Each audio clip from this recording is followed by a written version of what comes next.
ನಮಸ್ತೆ ಸ್ನೇಹಿತರೆ, ಇವತ್ತು ನಾವು ಪ್ರಥಮ BA BComನವರಿಗೆ ಇರುವಂತಹ ಇಂಗ್ಲೀಷ್ ಪದ್ಯ ಭಾಗವನ್ನು ಅಭ್ಯಾಸ ಮಾಡುವ ಪರೀಕ್ಷೆ ತಯಾರಿಯನ್ನು ಮಾಡಿಕೊಳ್ಳುವಂಥದ್ದು.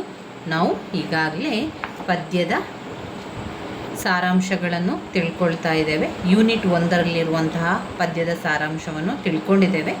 Not marble not the gilded monuments, let me not to the marriage of true mind ಎರಡೂ ಕೂಡ ಪ್ಲೇಲಿಸ್ಟಲ್ಲಿ ಹಾಕಿದ್ದೇನೆ, ನೋಡ್ಕೊಳ್ಳಿ. ಇವತ್ತು ಯೂನಿಟ್ 2ರಲ್ಲಿ ಬಂದಿರುವಂತಹ ಸೆಲೆಕ್ಷನ್ ಫ್ರಮ್ ಗ್ರೇಸ್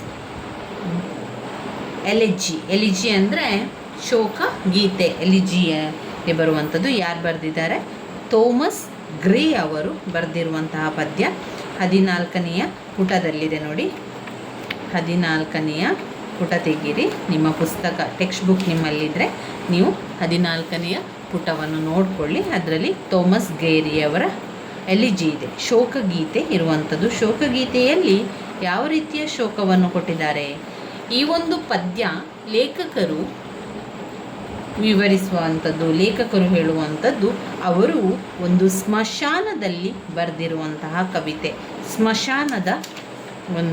ಸ್ಮಶಾನದಲ್ಲಿ ಕೂತ್ಕೊಂಡು ಅಲ್ಲಿ ಅವರು ಆ ಒಂದು ಕವಿತೆಯ ವಿಚಾರವನ್ನು ನಮಗೆ ತಿಳಿಸ್ತಾ ಇದ್ದಾರೆ.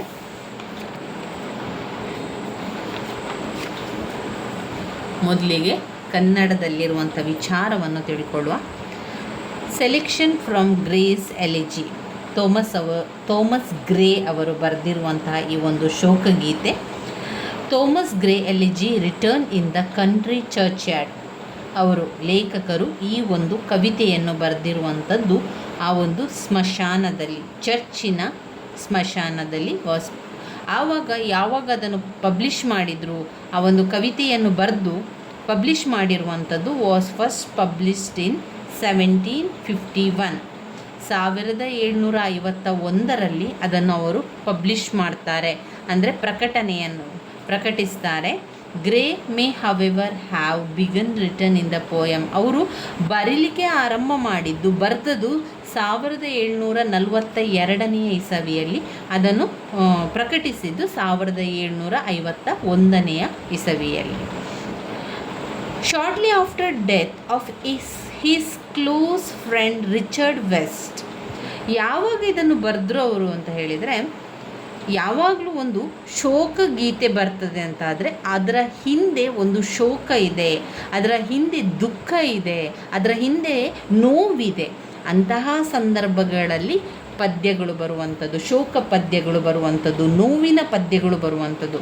ಈಗ ಕವಿಗಳು, ಸಾಹಿತಿಗಳೆಲ್ಲ ಕತೆ ಬರೆಯುವಂಥದ್ದು, ನಾಟಕ ಆಗಿರ್ಬೋದು, ಪದ್ಯಗಳನ್ನೆಲ್ಲ ಬರಿತಾ ಇದ್ದಾರೆ.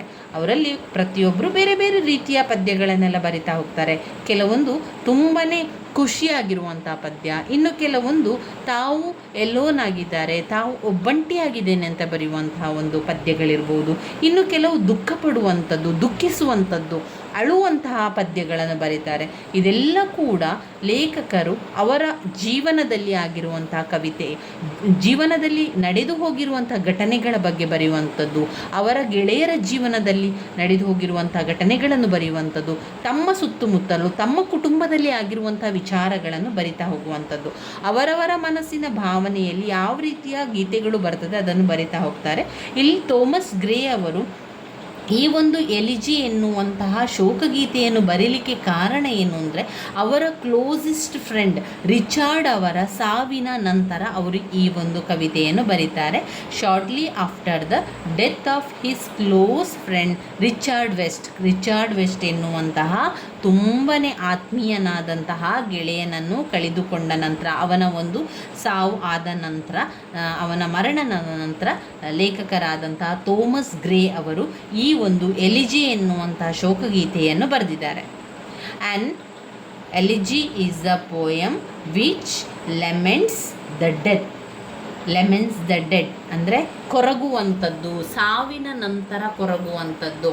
ಸಾವಿನ ನಂತರ ಇಲ್ಲಿ ಲೇಖಕರು ಕೊರಗ್ತಾ ಇದ್ದಾರೆ. ಅವರ ಆತ್ಮೀಯ ಗೆಳೆಯ ರಿಚರ್ಡ್ ವೆಸ್ಟ್ ಎನ್ನುವಂತಹ ಗೆಳೆಯ ಮರಣ ಹೊಂದಿದ ನಂತರ ಆಗಿರುವಂತಹ ಒಂದು ಕವಿತೆ, ಪೋಯಮ್ ಆಗಿರುವಂಥದ್ದು. ಎಲಿಜೆ ಎನ್ನುವಂತಹ ಶೋಕಗೀತೆ ಅವರ ಫ್ರೆಂಡ್ ಆದಂತಹ ರಿಚರ್ಡ್ ವೆಸ್ಟ್ನ ಮರಣ ನಂತರ ಅವರು ಬರೆದಿದ್ದಾರೆ. ಕೊರಗುತ್ತಾ ಬರೀತಾರೆ, ನೋವನ್ನು ಅನುಭವಿಸ್ತಾ ಕವಿತೆಯನ್ನು ಬರೀತಾರೆ. ಅವರು ಎಲ್ಲಿ ಬರೀತಾರೆ? Gray elegy written in a country churchyard is not worthily in that in mourns the death not of great or famous people but of common man. ಅವರು ಈ ಒಂದು ಕವಿತೆಯನ್ನು ದುಃಖದಲ್ಲಿ ಬರೀತಾರೆ, ಆದರೆ ಅವನು ರಿಚ್ ಪರ್ಸನ್ ಅಲ್ಲ, ಕಾಮನ್ ಮ್ಯಾನ್, ಒಂದು ಸಾಮಾನ್ಯ ಮನುಷ್ಯ, ಸಾಮಾನ್ಯನಾದಂತಹ ಮನುಷ್ಯನ ಬಗ್ಗೆ ಬರೆಯುವಂಥದ್ದು. ಯಾವುದೇ ಫೇಮಸ್ ಪೀಪಲ್ನ ಬಗ್ಗೆ ಅಲ್ಲ, ಅಥವಾ ಯಾವುದೇ ರಿಚೆಸ್ಟ್ ಪರ್ಸನ್ನ ಬಗ್ಗೆ ಅವರು ಬರಿತಾ ಇಲ್ಲ. ಈ ಒಂದು ಎಲಿಜೆ ಎನ್ನುವಂತಹ ಶೋಕಗೀತೆಯನ್ನು ಬರೆದಿರುವಂಥದ್ದು ಲೇಖಕರಾದಂತಹ ಥೋಮಸ್ ಗ್ರೇ ಅವರ ತುಂಬಾ ನಿಯರೆಸ್ಟ್ ಫ್ರೆಂಡ್ ಆಗಿರುವಂತಹ ರಿಚರ್ಡ್ ವೆಸ್ಟ್ ಅವರ ಒಂದು ಮರಣ ನಂತರ ಈ ಒಂದು ಪದ್ಯವನ್ನು ಬರೀತಾರೆ.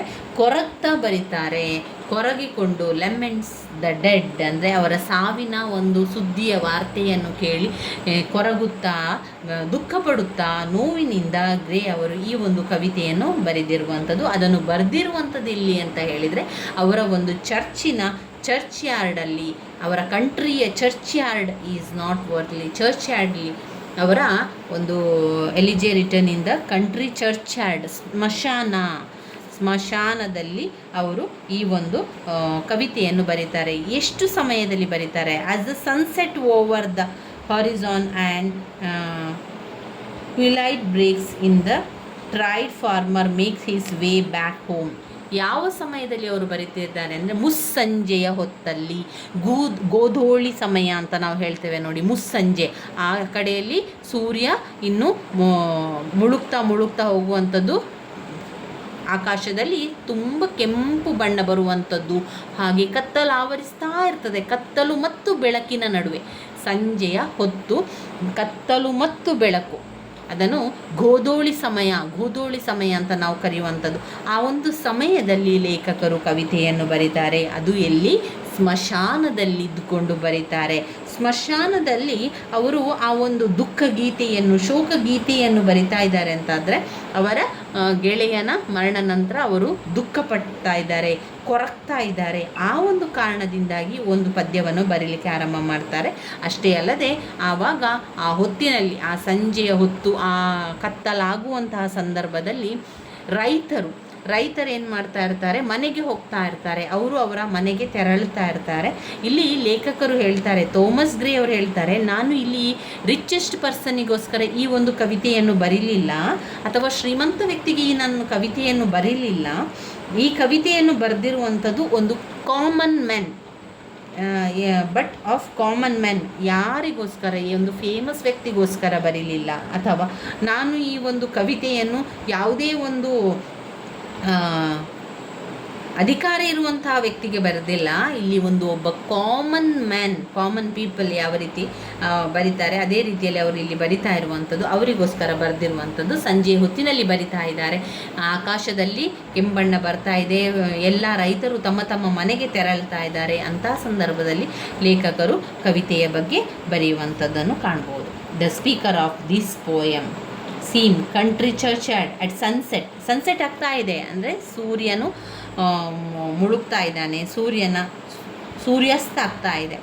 Which impels him to meditate on the nature of human morality.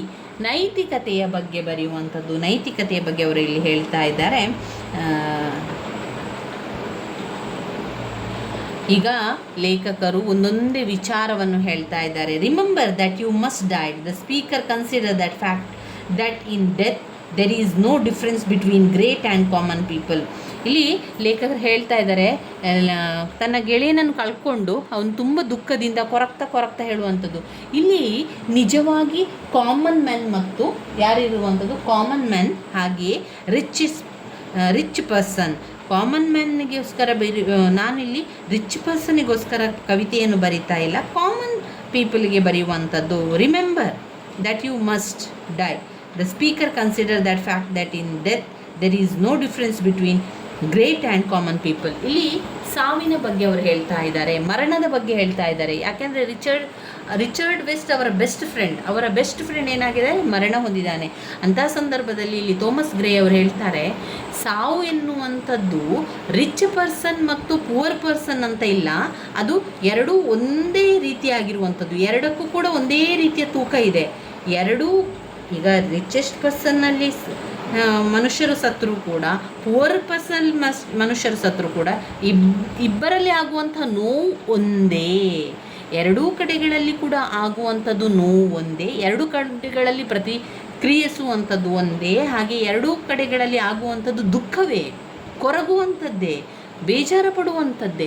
ಅದರಿಂದ ಸಾವು ಎನ್ನುವಂಥದ್ದು ಅಲ್ಲಿ ರಿಚ್ ಪರ್ಸನ್, ಅಲ್ಲಿ ಪುವರ್ ಪರ್ಸನ್, ಅಲ್ಲಿ ರಿಚೆಸ್ಟ್ ಪರ್ಸನಿಗೆ ಮತ್ತು ಪುವರ್ ಪರ್ಸನಿಗೆ ಏನೂ ವ್ಯತ್ಯಾಸವಿಲ್ಲ. ಯಾರು ಮರಣ ಹೊಂದಿದ್ರು ಕೂಡ ಅದೇ ಕೊರಗುವಂಥದ್ದು, ಅದೇ ರೀತಿಯ ಬದಲಾವಣೆಗಳು ಆಗುವಂಥದ್ದು. ಅದರಿಂದ ಇಲ್ಲಿ ಪದೇ ಪದೇ ಲೇಖಕರು ಹೇಳುವಂಥದ್ದು, ಈ ಪದ್ಯ ಎನ್ನುವಂಥದ್ದು ಈ ಒಂದು ಥೋಮಸ್ ಗ್ರೇ ಅವರ ಎಲಿಜಿ ಎನ್ನುವಂತಹ ಪದ್ಯದಲ್ಲಿ ತುಂಬಾ ವಿಚಾರಗಳಿರುವಂಥದ್ದು. ಒಂದು ಸಾವಿನ ಬಗ್ಗೆ, ಒಂದು ಡೆತ್ತಿನ ಬಗ್ಗೆ. ಇಲ್ಲಿ ಅವರು ಹೇಳುವಂಥದ್ದು ಕಾಮನ್ ಪರ್ಸನ್ ಇರ್ಬೋದು ಅಥವಾ ಒಬ್ಬ ರಿಚೆಸ್ಟ್ ಪರ್ಸನ್ ಇರ್ಬೋದು, ಯಾರು ಕೂಡ ಸತ್ರು, ಇಬ್ಬರು ಸತ್ರು ಕೂಡ ಒಂದೇ ರೀತಿಯ ಒಂದೇ ರೀತಿಯ ಕೊರತೆ ಅವರ ಮನೆಯಲ್ಲಿ ಕಾಡುವಂಥದ್ದು, ಒಂದೇ ರೀತಿಯ ದುಃಖ, ಅದೇ ಒಂದು ಕಳೆದುಕೊಂಡಿರುವಂಥ ದುಃಖವೇ ಇರುವಂಥದ್ದು ಅಂತ ಇಲ್ಲಿ ವಿವರಿಸ್ತಾ ಇದ್ದಾರೆ. ಈ goes on to wonder if among the lowly people buried in the churchyard there had been any natural poets or politicians. ಇಲ್ಲಿ ಲೇಖಕರು ಒಟ್ಟಾಗಿ ಹೇಳುವುದಾದರೆ ಅವರು ಹೇಳುವುದಷ್ಟೇ, ಇಲ್ಲಿ ಸಾವು ಎನ್ನುವಂಥದ್ದು ಸಾಮಾನ್ಯ ವ್ಯಕ್ತಿಗೆ, ಕಾಮನ್ ಮ್ಯಾನ್ಗೆ ಬಂದರೂ ಕೂಡ ಅದು ಸಾವು ಅದು ಸಾವೇ ಆಗಿರ್ತದೆ, ಅದು ನೋವಿನಿಂದ ಕೂಡಿರ್ತದೆ, ಅದು ಕೊರಗುವಂತಹ ಪರಿಸ್ಥಿತಿಗೆ ನಾವು ಬರ್ತದೆ ಎನ್ನುವಂಥದ್ದು. ಹಾಗೆ ರಿಚೆಸ್ಟ್ ಪರ್ಸನ್ ಆದರೂ ಕೂಡ, ಹಾಗೆ ಪುವರ್ ಪರ್ಸನ್ ಆದರೂ ಕೂಡ ಅದೇ ರೀತಿ ಇರುವಂಥದ್ದು. Whose talent had simply never been discovered R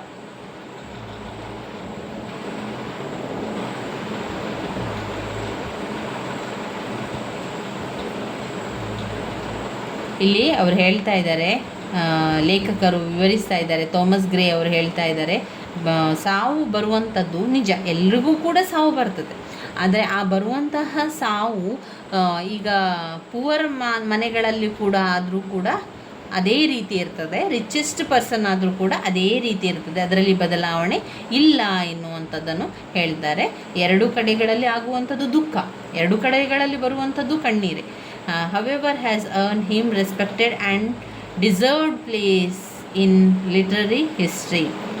The poem was written at the end of the Augustan age and at the beginning of the Romantic period, and the people has characterized associated with both literary period.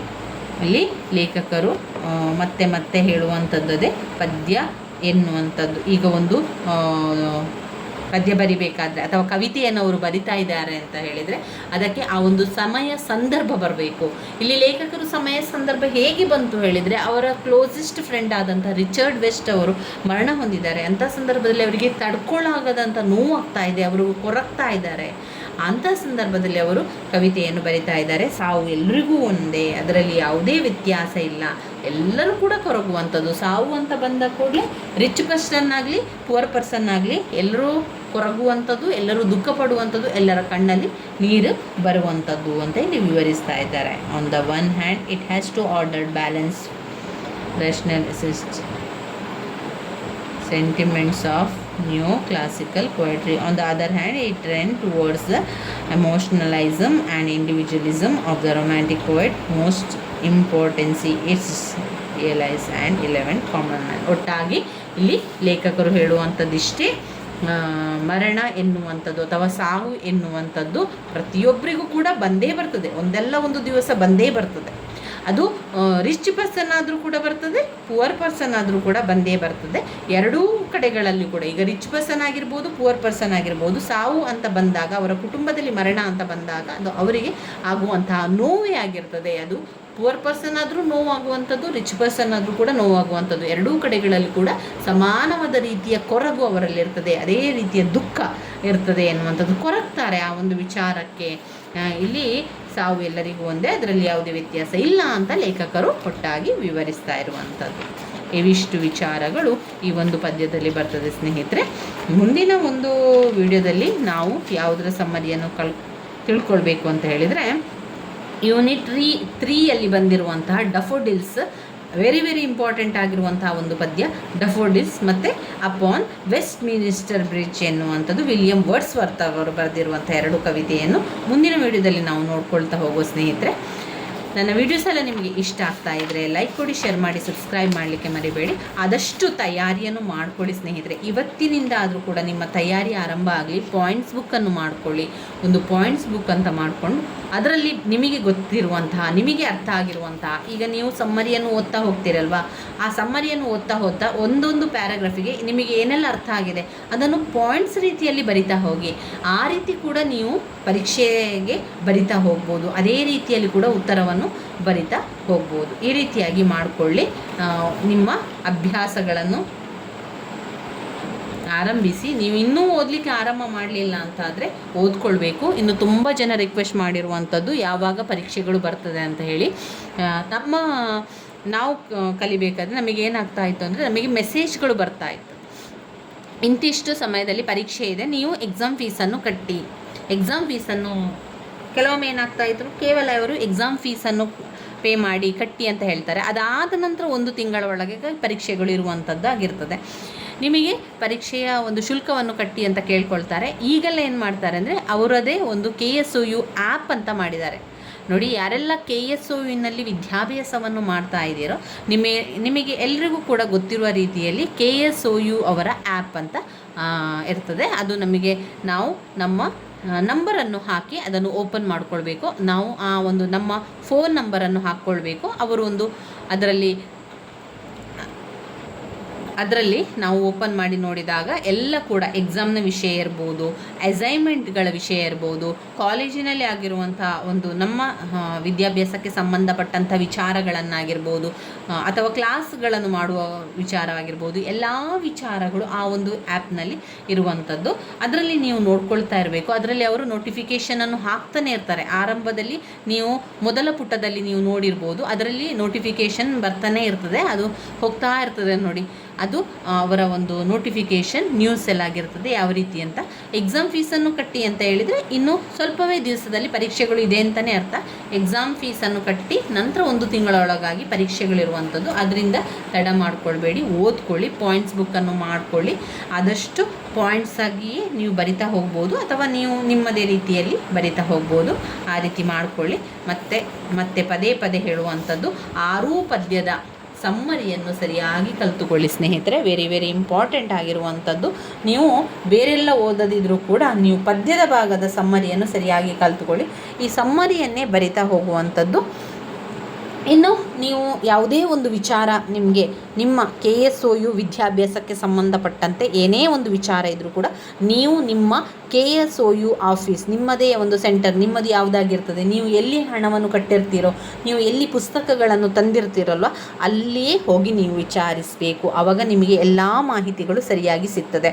ನಿಮ್ಮ ID card, ನೀವು ಎಲ್ಲಿಂದ ID ಕಾರ್ಡನ್ನು ತಗೊಂಡಿರ್ತೀರಿ, ನಿಮ್ಮದೇ ಸೆಂಟರಲ್ಲಿ, ನೀವು ಯಾವ ಸೆಂಟರಲ್ಲಿ ಹೋಗಿ ದುಡ್ಡನ್ನು ಕಟ್ಟಿದ್ದೀರೋ ಅದೇ ಸೆಂಟರಲ್ಲಿ ಹೋಗಿ ಅಲ್ಲಿ ನೀವು ವಿಚಾರಿಸಬೇಕು. ಅಥವಾ ಫೋನ್ಗಳ ಮುಖಾಂತರ ಕೂಡ ವಿಚಾರಿಸ್ಬೋದು. ಯಾವಾಗ ಪರೀಕ್ಷೆಗಳು ನಡೀತದೆ, ಯಾವಾಗ ಪರೀಕ್ಷೆಯ ಫೀಸ್ಗಳನ್ನು ಕಟ್ಟಬೇಕು, ಯಾವಾಗನಿಂದ ಕ್ಲಾಸಸ್ಗಳನ್ನು ಕೂಡ KSOU ಅವರು ಮಾಡ್ತಾನೆ ಇರ್ತಾರೆ.